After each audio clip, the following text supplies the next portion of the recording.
मग आता या ठिकाणी भीमा नदीचा उगम कुठे झाला? सिंपल, भीमाशंकर या ठिकाणी भीमा नदीचा उगम झाला. बघा बरं, भीमा नदीच्या उत्तरेला मला हरिश्चंद्र बालाघाट डोंगररांग दिसते. त्यापैकी भामा, पधारवाडी, इंद्रायणी, लोणावळा, मुठा, मुळशी, नीरा, वरंदा घाट, मान, गाडेवाडी. सो या ठिकाणी उगम पावताना दिसतील. मान नदीचा संगम आहे उंचेवन. पुढचा एक पॉइंट आपण आता या ठिकाणी बघणार आहोत, तो म्हणजे भीमा नदी संबंधित पार्ट. आता भीमा ही आपल्याला बघायला मिळते कृष्णाची उपनदी आहे, बरोबर. पण विषय असा आहे नेमका की कृष्णाची लांबी जास्त आहे जेव्हा तुम्ही तिचा भारताशी संबंधित विचार करतात, पण कृष्णाची लांबी कमी आहे जेव्हा तुम्ही महाराष्ट्रामध्ये तिचा विचार करतात. भीमाची लांबी ही महाराष्ट्रात जास्त आहे जेव्हा तुम्ही भीमाचा महाराष्ट्रातला विचार करतात, पण भीमाची लांबी ही कृष्णापेक्षा जास्त आहे महाराष्ट्रामध्ये. भीमाची लांबी कृष्णापेक्षा कमी आहे जेव्हा तुम्ही ओव्हरऑल भारताशी संबंधित विचार करणार त्यावेळेला. समजलं? म्हणून महाराष्ट्रामध्ये भीमा नदी सेपरेटली अभ्यासली जाते, कारण महाराष्ट्रामध्ये भीमाची लांबी जास्त आहे कृष्णा नदीच्या लांबीपेक्षा. समजतंय? सो म्हणून कृष्णा नदीचा आणि भीमा नदीचा महाराष्ट्रात सेपरेट अभ्यास करावा लागतो, त्याचं हे कारण आहे. मग आता या ठिकाणी भीमा नदीचा उगम कुठे झाला? सिंपल, भीमाशंकर या ठिकाणी भीमा नदीचा उगम झाला, तालुका आंबेगाव, पुण्यामध्ये. बरं, आता या नदीचं वहन मार्ग कसं आहे? मग वहन मार्ग आहे आग्नेयेकडून, आपल्याला अशी आग्नेयेकडून पूर्वेकडे आणि परत आग्नेयेकडे जाताना दिसते, असं त्याचा एकंदरीत वहन मार्ग आहे. आता या भीमा नदीची जी टोटल लांबी आहे ही आहे टोटल 860 किलोमीटर. पण होतं असं की 860 पैकी महाराष्ट्रातली लांबी जर विचारली तर ती आहे तुमची 451 किलोमीटर. मग महाराष्ट्रातली 451 किलोमीटर लांबी जर आपण कन्सिडर केली तर ती एकूण टोटल लांबीपैकी महाराष्ट्रामध्ये 52% लांबी आहे. हे तुमचं प्रश्नांच्या संबंधित पॉइंट येऊ शकतो. ठीक आहे. जर तुम्हाला क्षेत्रफळासंबंधित विचारलं की ह्या भीमा नदीच्या एकूण भौगोलिक क्षेत्रफळापैकी महाराष्ट्रातलं क्षेत्रफळ किती आहे, तर महाराष्ट्रातलं क्षेत्रफळ आपल्याला 46,184 स्क्वेअर किलोमीटर, जे की आहे 60%. सो हा पण तुमच्यासाठी एक तुलनात्मक प्रश्नांचा भाग म्हणून आपण याला बघू शकतो. समजतंय? तुलनात्मक प्रश्नांचा एक पार्ट म्हणून मी याला इथे बघू शकतो. बरं, मग आता ही भीमा नदी आणि भीमा नदीचा प्रवाह कसा जातो? मग भीमा नदीचा प्रवाह जातो पुणे, सोलापूर यामधून पुढे. मग भीमा नदीचा खोऱ्याचा विस्तार कोणत्या कोणत्या जिल्ह्यांमध्ये दिसतो महाराष्ट्रामध्ये? सो जर तुम्हाला विस्ताराचे जिल्हे विचारले गेले तर सांगू शकतात तुम्ही नगर, सातारा, सांगली, पुणे, सोलापूर, बीड आणि उस्मानाबाद.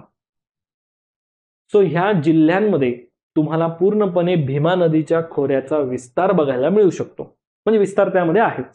सो हा एक पॉइंट तुम्ही लक्षात ठेवा. सर ते भीमा नदीचं स्ट्रक्चर दाखवा बरं.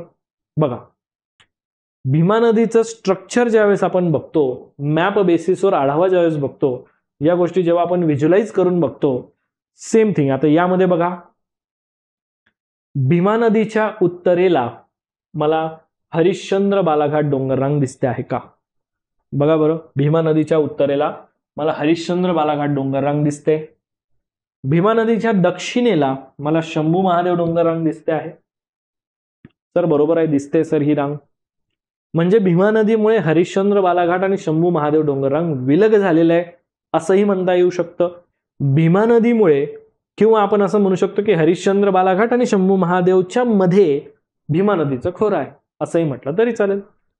आता भीमा नदी जसं मी बोललो की पूर्व बाजूने मला वाहताना दिसते, त्यामुळे वरची बाजू जी आहे ही नॉर्दर्न साइड म्हणजे ही लेफ्ट हँड साइड झाली, आणि दक्षिण बाजू जी आहे ही राईट हँड साइड म्हणजे तुमची काय म्हणतात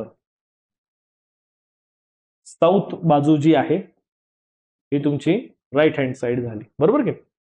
सो हा पॉइंट इथे लक्षात ठेवा. आता काय होतं, भीमा नदी पहिल्यांदा आग्नेयाला वाहते, पूर्वेला जाते, परत आग्नेयाला जाते. बरं, निळ्या रेषा ज्या आहेत तर त्यामध्ये ही भीमा मुख्य नदी, तिला येऊन मिळणाऱ्या बाकीच्या उपनद्या निळ्या रंगाच्या. मग उपनद्या कोणत्या कोणत्या आहेत की ज्या मला भीमा नदीच्या उत्तरेकडच्या म्हणजे डाव्या बाजूच्या नद्या दिसतात, त्यामध्ये वेळ, घोड, सरस्वती आणि सीना ह्या नद्यांची रचना दिसते, जे की वेळ माटेवाडीला, घोड गावडेवाडीला आणि सरस्वती हरिश्चंद्र रांगेत आणि सीना हरिश्चंद्र रांगेत उगम पावते. तेच आपण राईट हँड साईडला बघितलं तर भीमा नदीची उपनदी भामा, इंद्रायणी, मुठा, नीरा आणि मान नदी आहे. बरोबर. त्यापैकी भामा पधारवाडी, इंद्रायणी लोणावळा, मुठा मुळशी, नीरा वरंदा घाट, मान गाडेवाडी. सो या ठिकाणी उगम पावताना दिसतील. दुसरी गोष्ट, जे सफेद रंगामधले ठिकाणं आहेत ते आहे नदी आणि उपनदीचे संगम स्थळ. जसं की भीमा आणि भामाचा संगम आहे पिंपळगाव, भीमा आणि इंद्रायणीचा संगम आहे तुळापूर, भीमा आणि वेळ नदीचा संगम आहे शिक्रापूर, भीमा आणि घोड नदीचा संगम आहे सांगवी दुमाले, भीमा आणि सरस्वती नदीचा संगम आहे पेडगाव, भीमा आणि नीरा नदीचा संगम आहे नीरा नरसिंगपूर, भीमा आणि सीनाचा संगम आहे कुंडल, भीमा आणि आंधळी नदीचा संगम आहे मान नदीचा संगम आहे उंचेवण. ठीक आहे. हे झाले तुमचे नदी उपनदीचे संगम स्थळ. आता आपण बघणार आहोत की या नदीच्या काठावरचे शहर कोणते आहेत. भीमा नदीच्या काठावर आहे राजगुरुनगर, इंद्रायणीच्या काठावर आहे आळंदी, मुठा नदीच्या काठावर आहे पुणे, घोड नदीच्या काठावर आहे नारायणगाव, सीना नदीच्या काठावर आहे अहमदनगर. ठीक आहे.